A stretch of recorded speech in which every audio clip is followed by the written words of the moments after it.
किसी ने बड़े कमाल की बात कही है कि माना कि थक कर उसकी आंख बंद होती है, पर मां जब सोती है तब भी फिक्रमंद होती है। नमस्ते दोस्तों, मेरा नाम है आरजे कार्तिक। आज की कहानी मुझे आप ही में से किसी दोस्त ने भेजी है और आज की कहानी एक ऐसी कहानी है जिसे सुनने के बाद शायद आपकी आंखों में आंसू आ जाए। जब मैंने इसे पढ़ा तो मेरी आंखों में आंसू थे, इतनी इमोशनल कहानी है। शाम का वक्त हुआ था, हल्की हल्की बरसात हो रही थी। एक शॉपकीपर जो कि जूतों की दुकान चलाता था, वो दुकान बंद करने की सोच रहा था कि एक लड़का भागता हुआ सा आया, बारिश में भीगा हुआ सा। दुकानदार ने उस लड़के को देखा तो वो ऐसा लग रहा था देखने में कि ग्रामीण इलाके का है। वो बोलने लगा तो उसकी आवाज से भी लगा कि गांव का रहने वाला है, लेकिन ठहराव के साथ वो हिंदी बोल रहा था। दुकानदार ने कहा कि भाई साहब बताइए क्या सेवा करूं। उस लड़के ने, जिसकी उम्र रही होगी 22-24 साल, उसने कहा कि भैया मुझे अपनी मां के लिए चप्पल चाहिए।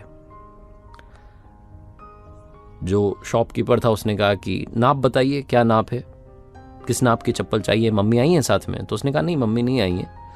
उसने अपने वॉलेट में से, अपने पर्स में से एक कागज निकाला, फोल्ड किया हुआ कागज था। कागज को फैलाया तो उस पर पेन से आउटलाइन किए हुए 2 पैरों के निशान थे। उस लड़के ने कहा कि इसके हिसाब से आप चप्पल दे दीजिए। दुकानदार ने कहा कि ये क्या है, ये कैसा नाप है, मतलब नाप तो पता होगा ना आपको। लड़का जब कहने लगा तो उसकी आंख से आंसू निकलने लगे, ऐसा लगा कि जैसे कोई बांध टूट गया हो।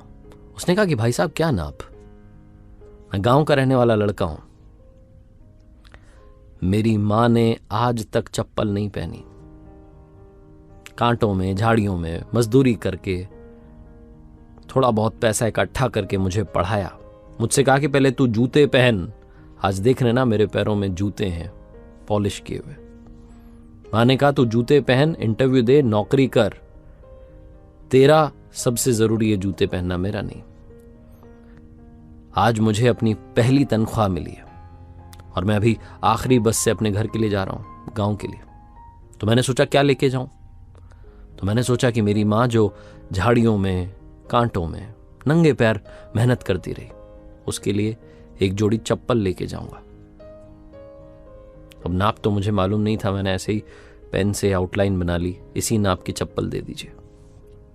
दुकानदार भी बड़ा भावुक हो गया, उसने कहा कि जरूर।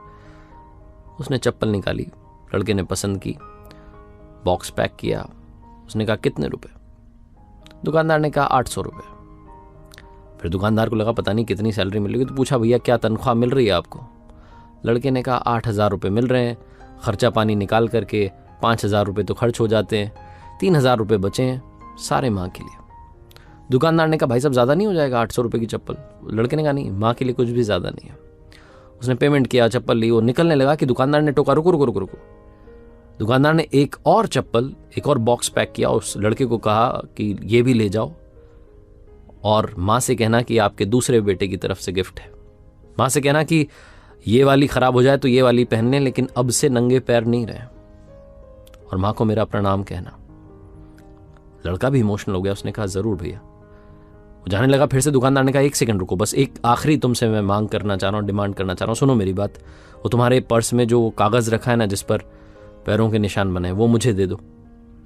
लड़के ने सोचा क्या मांग रहा है, तो उसने कहा ठीक है लो भैया। वो पेपर दिया, उसके बाद लड़का चला गया।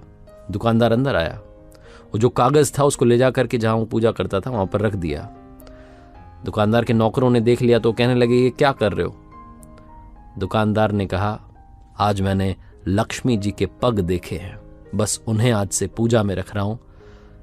ये पेपर यहां रखा रहेगा तो ना जाने कितनी बरकत हमारी दुकान में होगी। वो वाकई में मां लक्ष्मी है जिनका इतना संस्कार वाला बेटा है।